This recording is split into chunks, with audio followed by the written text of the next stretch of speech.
PlayStation 4 Pro satıldı. Görüşleriniz mümkün.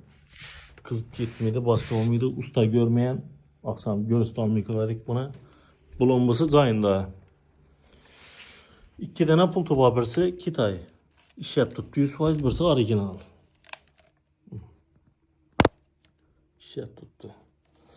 Bakasına gezek 2.100.000 so'm. 2.100.000 so'm. İçinde şu 5 tane oyunu var. 900 versiya 30.000 so'mdan 10 yazıp boladı. Özüm oyunu gerek oyunla yaza veremem dedi. Endi bir anda özü biledi, ne oyunu yazırsa şu oyunu yazdıra veredi özü. Yani özü PlayStation 4 Discord cayam işlep tuttu. Flashka'dan bak, hen nere işiydi, hen de işiydi. Yani işlep tuttu, hiç kandy eybi neresi yok. Yani.